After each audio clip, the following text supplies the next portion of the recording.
Assalamualaikum warahmatullahi wabarakatuh. Perkenalkan, nama saya Firdaus Siwa Bahtiar, Prodi Manajemen dengan tugas UTS mengkritisi tentang para menteri kabinet merah putih di Istana Negara. Oke. Adapun menteri negara yang dilantik oleh presiden antara lain: 1. Budi Gunawan sebagai Menteri Koordinator Bidang Politik dan Keamanan.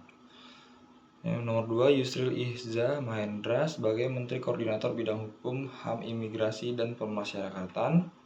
Nomor 3, Airlangga Hartarto sebagai Menteri Koordinator Bidang Perekonomian. Nomor 4, Pratikno sebagai Menteri Koordinator Bidang Pembangunan Manusia dan Kebudayaan. Nomor 5, Agus Harimurti Yudhoyono atau anak SBY, mantan presiden kita, sebagai Menteri Koordinator Bidang Infrastruktur dan Pembangunan Kewilayahan. Nomor 6 itu ada Abdul Muhaimin Iskandar sebagai Menteri Koordinator Bidang Pemberdayaan Masyarakat. Yang nomor 7 Zulkifli Hasan sebagai Menteri Koordinator Bidang Pangan. Nomor 8 Prasetyo Hadi sebagai Menteri Sekretaris Negara. Nomor 9 Muhammad Tito Karnavian sebagai Menteri Dalam Negeri. Nomor 10 Sugiono sebagai Menteri Luar Negeri. Nomor 11 ada Syafri Samsudin sebagai Menteri Pertahanan. Wow, Menteri Pertahanan kita sebagai baru nih. Yang sebelumnya adalah mantan dari Menteri Pertahanan kita ya, Bapak Prabowo, dan sekarang dia menjadi seorang presiden di tahun 2024 ini hingga 5 tahun mendatang. Dan nomor 12 itu ada Nasaruddin Umar sebagai Menteri Agama. Nomor 13 Supratman Andi Aktas sebagai Menteri Hukum. Nomor 14 Natalius Pigai sebagai Menteri Hak Asasi Manusia. Nomor 15 adalah Agus Andrianto sebagai Menteri Imigrasi dan Pemasyarakatan. Nomor 16 Sri Mulyani Indrawati sebagai Menteri Keuangan. Nomor 17 Abdul Mukti sebagai Menteri Pendidikan Dasar dan Menengah. Dan di sini pendidikan tuh dibagi jadi dua ya, pendidikan dasar menengah. Dan nomor 18 Satrio Sumantri Brojonegoro sebagai Menteri Pendidikan Tinggi, Sains dan Teknologi. Nomor 18 Fadlizon sebagai Menteri Kebudayaan. Nomor 20 Budi Gunadi Sadikin sebagai Menteri Kesehatan. Nomor 12 Yasserli sebagai Menteri Ketenagakerjaan. Nomor 23 Abdul Qadir Karding sebagai Menteri Perlindungan Pekerja Migran Indonesia atau Kepala Badan Perlindungan Pekerja Migran Indonesia. Nomor 24 ada Agus Gumiwang Kartasasmita sebagai Menteri Perindustrian. Nomor 25 Budi Santoso sebagai Menteri Perdagangan. Nomor 26 ialah Bahlil Lahadilah sebagai Menteri Energi dan Sumber Daya Mineral. Nomor 27 adalah Dodi Hanggondo sebagai Menteri Pekerja Umum. Nomor 28 Marwar Sirait sebagai Menteri Perumahan dan Kawasan dan Pemukiman. Nomor 29 ialah Yandri Susanto sebagai Menteri Desa dan Pembangunan Daerah Tertinggal. Wow, ini baru saya dengar nih. Nomor 30 ada Iftitah Sulaiman sebagai Menteri Transmigrasi. Nomor 31 ada Dodi Purwagandi sebagai Menteri Perhubungan. Nomor 32 adalah Mautia Fiada Hafid sebagai Menteri Komunikasi dan Digital, Kominfo kita nih. Ibu Meti Fiada Hafid. Nomor 33 adalah Andi Amran Sulaiman sebagai Menteri Pertanian. Nomor 34 Raja Juli Antoni sebagai Menteri Kehutanan. Nomor 35 adalah Sakti Trenggono sebagai Menteri Kelautan dan Perikanan. Yang sebelumnya di era Bapak Jokowi itu ada Ibu Sri Mulyani ya. Menteri Kelautan dan Perikanan tuh. Ya, lanjut aja. Nomor 36 Nusron Wahid sebagai Menteri Agraria dan Tata Ruang atau Kepala Badan Pertanahan Nasional. Nomor 37 adalah Rahmat Pambudi sebagai Menteri Perencanaan Pembangunan Nasional atau Kepala Bappenas. Nomor 38 adalah Widiantini sebagai Menteri Pendayagunaan Aparatur Negara dan Reformasi Birokrasi. Nomor 39 adalah Erick Thohir sebagai Menteri Badan Usaha Milik Negara atau BUMN. Erick Thohir ini juga menjabat jadi Ketua PSSI. dan beliau sangat bagus kinerjanya saya lihat. Dan melihat dari kinerja Bapak Erick Thohir ini, negara kita, sepak bola kita yang tercinta itu sudah memiliki peringkat yang naik lah di bawah asuhan di bawah kepemimpinan PSSI kita, Bapak kita itu Erick Thohir. Nomor 40 ada Wi Haji sebagai Menteri Kependudukan dan Pembangunan Keluarga atau Kepala BKKBN. Nomor 41 ada Hanif Faisal Nur Rafiq sebagai Menteri Lingkungan Hidup atau Kepala Badan Pengelolaan Lingkungan Hidup. Nomor 42 adalah Rosan Perkasa Roslani sebagai Menteri Investasi dan Hilirisasi atau Kepala Badan Koordinasi Penanaman Modal. Nomor 43 adalah Budi Aris Setiadi sebagai Menteri Koperasi. Nomor 44 ada Maman Abdurrahman sebagai Menteri Usaha Mikro Kecil dan Menengah. Nomor 45 adalah Widianti Putri sebagai Menteri Pariwisata. Nomor 46 adalah Teuku Rifki Harsya sebagai Menteri Ekonomi Kreatif, Kepala Badan Ekonomi atau Kreatif.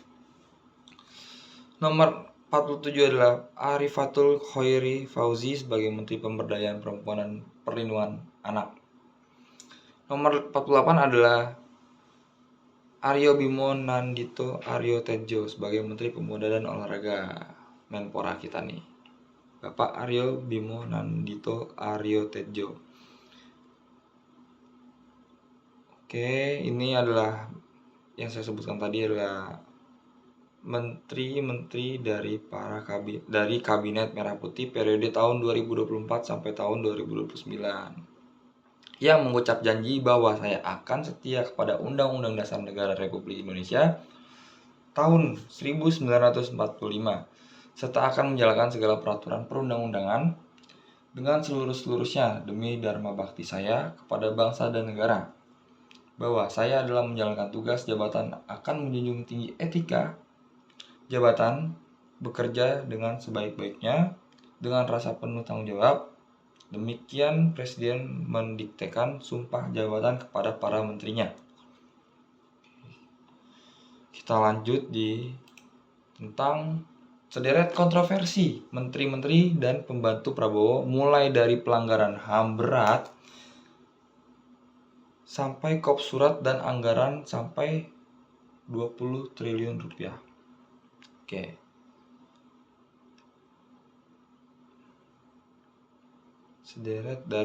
Ini informasi dari BBC News Indonesia tahun 2024 bulan Oktober tanggal 25. Belum sampai sepekan dilantik, sejumlah pembantu Presiden Prabowo Subianto telah mengeluarkan pernyataan dan sikap yang mendapat sorotan publik. Pengamat nilai rangkaian kontroversi itu menunjukkan para menteri terkesan ingin tampil dan ada ketimpangan kompetensi di kabinet gemuk Prabowo. Sejumlah pernyataan menteri-menteri Prabowo mulai dari soal peristiwa 1998 bukan pelanggaran HAM berat, penggunaan kop kementerian untuk acara keluarga, hingga permintaan anggaran kementerian yang disebut tidak masuk akal, menuai polemik dan kritik sejumlah pihak. Pengamat komunikasi politik dari Universitas Airlangga, Bapak Suko Widodo melihat belum adanya arahan kepada para menteri dalam bersikap dan berucap sehingga mereka terkesan ingin tampil dan menonjol, dilihat dan dianggap sendiri hebat. Kabinet ini lahir agak ketergesaan di dalam menentukan orang, kata Suko kepada BBC News Indonesia Kamis tanggal 24 bulan 10 tahun 2024. Sementara itu, pengamat politik dari Universitas Indonesia Bapak Cecep Hidayat melihat rangkaian pernyataan dan bersikap kontroversial itu menunjukkan adanya ketimpangan kompetensi di antara para pembantu Prabowo yang mulai muncul akibat kabinet gemuk ini. Oke, di sini saya ingin membahas tentang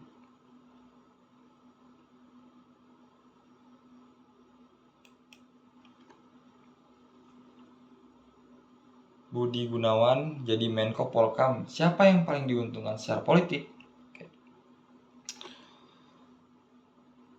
Di output dari BBC News Indonesia, tanggal 23 Oktober 2024, Budi Gunawan pernah disebut sebagai orang yang berjasa mempertemukan Megawati dan Prabowo usai Pilpres tahun 2019.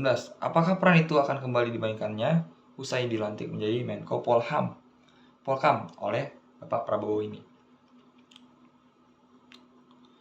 Budi Gunawan resmi menjabat Menteri Koordinasi Politik dan Keamanan Selasa tanggal 22 bulan 10 2024 usai serah terima jabatan dengan pejabat sebelumnya, yaitu Bapak Hadi Janto di bawah kabinet dari Bapak Jokowi sebelumnya.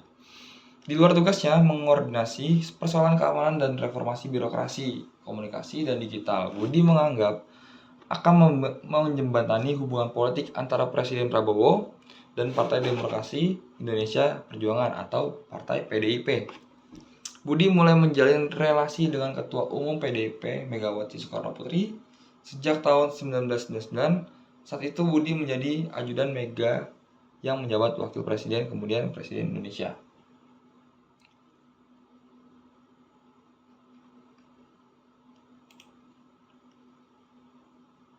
Oke.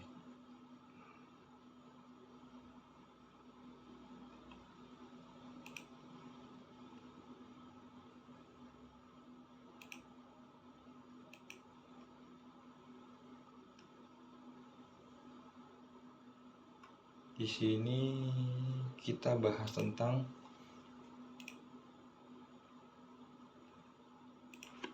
isu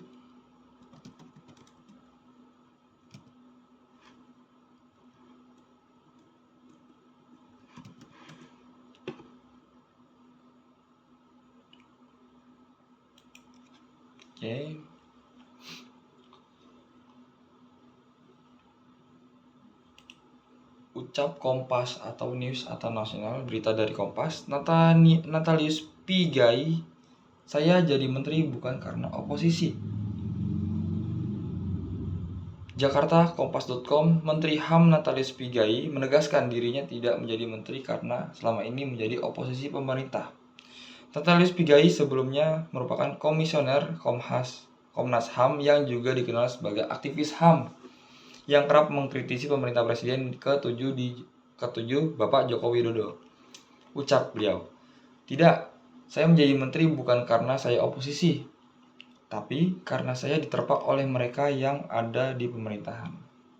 Jadi, saya berpandangan itu sebagai sebuah dinamika," ucap Natalius Pigai dalam rapat Komisi 8 DPR RI di Kompleks Parlemen Jakarta pada Kamis tanggal 31 bulan 10 2024. Ia juga mengklaim dari semua menteri kabinet Prabowo Subianto hanya dirinya dan Wakil Menteri HAM Mugianto yang berasal dari lapangan. Ya, beliau itu dari lapangan, asal atau daerahnya dari Papua di timur Indonesia. Selain itu, Pigai mengaku bangga lantaran mendapatkan serangan atas pernyataan yang meminta anggaran dengan sejumlah uang yang cukup fantastis, yaitu 20 triliun. Adapun anggaran ini salah satunya untuk membangun Universitas HAM. Sebab Pigai mengatakan dirinya ingin membuat terobosan besar untuk mengangkat hak asasi manusia menjadi salah satu dalam sentrum utama di kebijakan Republik ini. Ucap beliau, "Jadi itu sebenarnya yang membuat saya mengeluarkan sebuah pernyataan yang beyan, menggemparkan. Mungkin menurut orang menggemparkan, sebenarnya bagi kami adalah membela HAM. Hal ini yang biasa-biasa saja," tuturnya. Jadi Natalius Pigai ini seorang bukan menurut beliau itu saya itu jadi menteri itu karena bukan oposisi. Kurang lebih seperti itu yang saya sampaikan. Untuk selanjutnya ini adalah Bapak Menteri-Menteri lainnya.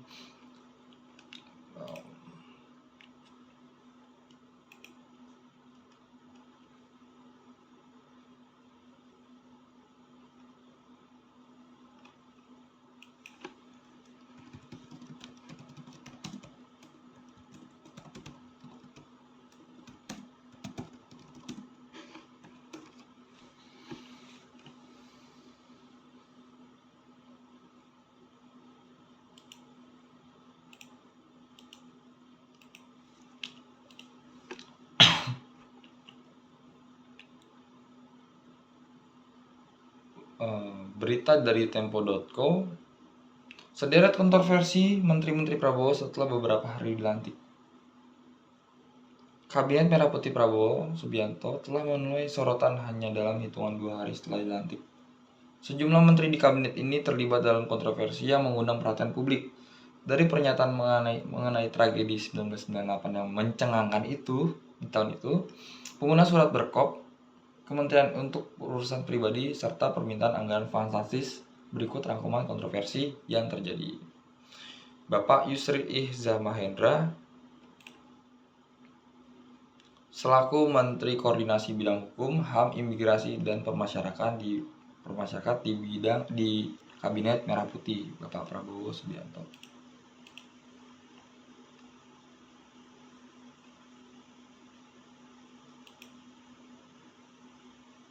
Menteri Koordinasi Bidang Hukum dan Hak Asasi Manusia, Bapak Yusril, menjadi pusat perhatian setelah memberikan pernyataan kontroversi terkait peristiwa 1998. Memang beliau aktivis dan ketua ya partai politik.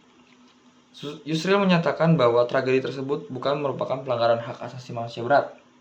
Ucap beliau, menurutnya pelanggaran HAM berat seperti genosida dan pembersihan etnis atau ethnic cleansing tidak terjadi pada masa itu. Pernyataan Yusril segera menuai kritik dari berbagai pihak. Opini-opini publik itu mengkritisi Bapak Yusril ini karena statementnya dia. Termasuk Komnas HAM dan organisasi masyarakat sipil. Direktur Eksekutif Amnesty International Indonesia, Bapak Usman Hamid menyebutkan, pernyataan Yusril itu tidak mencerminkan pemahaman yang benar tentang Undang-Undang HAM. Pasal 104 ayat 1 dalam Undang-Undang tentang HAM dan Pasal 7 Undang-Undang tentang Pengadilan HAM memberikan definisi yang lebih luas terkait pelanggaran HAM berat. Sehingga peristiwa 1998 itu bisa dikategorikan sebagai pelanggaran HAM berat. Ucap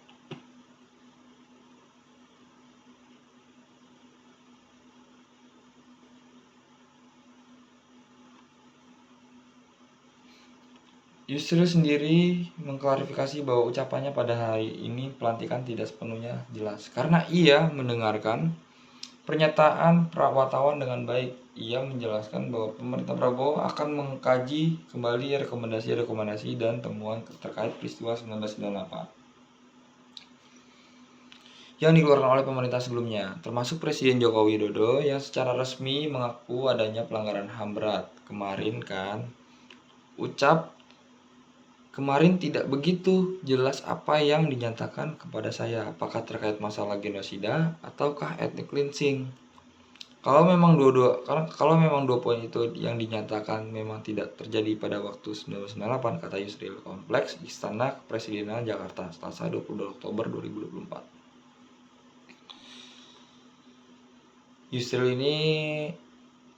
Bapak Yusril ini membuat statement yang menuai kontroversi publik ya, karena tahun 1998 itu menurut beliau itu pelanggaran hak asasi manusia itu tidak berat, tapi secara pasal dan hukum memang ada dan bisa dikategorikan berat. Pasal 104 ayat 1 dan pasal 7 Undang-Undang tentang Pengadilan HAM memberikan definisi yang lebih luas terkait pelanggaran HAM berat. Oke.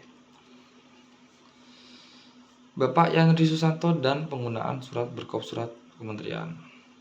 Menteri Desa dan Pembangunan Daerah tertinggal, yaitu Bapak Yandri Susanto, juga tidak luput dari sorotan setelah diketahui menggunakan kop surat resmi kementerian untuk acara pribadi. Wow.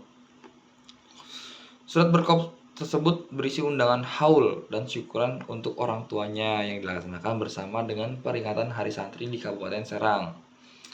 Yandri mengaku kesalahannya dan berjanji tidak akan mengulangi lagi. Wah, baru juga dilantik.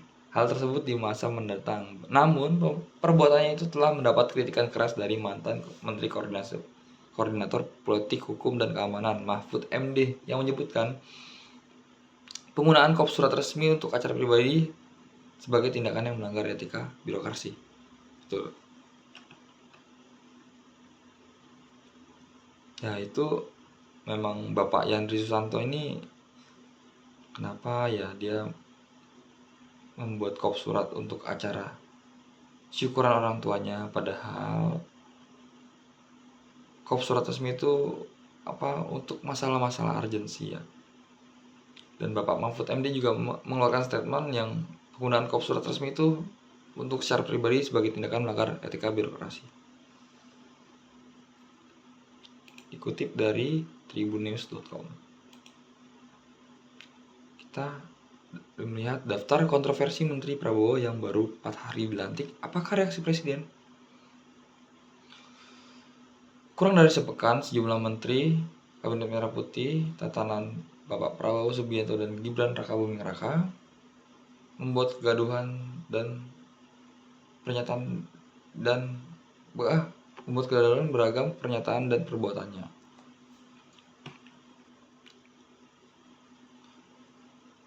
Yang kita tadi bicarakan yaitu Bapak Natalius Pigai, Menteri Hak Asasi Manusia, yang meminta anggaran sebesar 20 triliun untuk Kementerian HAM. Tim transisi rombak itu anggaran. Rombak itu dari 20 triliun cuma 64 miliar. Ucap nggak bisa. Ucap Bapak Menteri Natalius Pigai.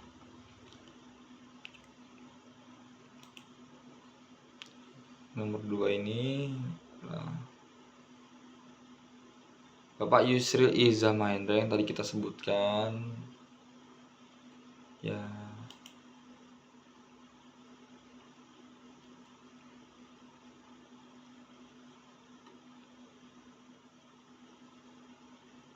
Nah, ini kita nih baru nih. Giring Ganesha, Wakil Menteri Kebudayaan. Giring Ganesha ini sebelumnya memang aktif di bidang industri musik ya. Kita tahu lagunya yang hits di tahun-tahun 2000-an. Mungkin Gen Z itu mengenal lah namanya Niji. Wakil Menteri Kebudayaan Giring Ganesha atau Giring Niji kita sebutkan turut menjadi sorotan terkait penggunaan tata bahasa. Sebuah keterangan foto dalam unggahan di media sosialnya dianggap kurang pas dan tidak sesuai dengan bahasa Indonesia yang baik dan benar sesuai KBBI. Politikus PSI itu pun diajari tata bahasa yang baik dan benar oleh warganet, oleh netizen kita. Netizen kita memang kritis-kritis semua isinya. Next, lanjut.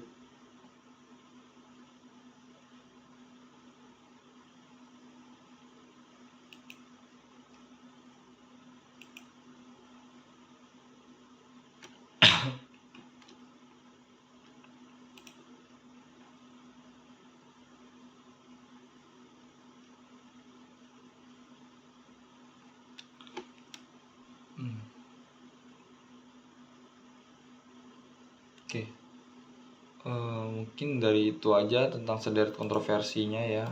Ada 3 menteri dan 1 wakil menteri. Ya, saya berharap untuk kedepannya para menteri yang sudah dilantik oleh Bapak Prabowo dan sudah mengucapkan janji sumpah jabatan, semoga untuk 5 tahun kedepannya bisa menjalankan tugas dan jabatannya, bisa menjalankan tugasnya dengan baik, menjunjung tinggi etika jabatannya dengan penuh rasa tanggung jawab. Untuk para menteri dari Kabinet Merah Putih, ada 48 menteri dan 48 wakil, diiringi dengan wakilnya. Ya, itu saja dari saya tentang berpikir kritis, membahas Kabinet Merah Putih di Istana Negara, para menteri Kabinet Merah Putih di Istana Negara. Saya akhiri. Wassalamualaikum warahmatullahi wabarakatuh.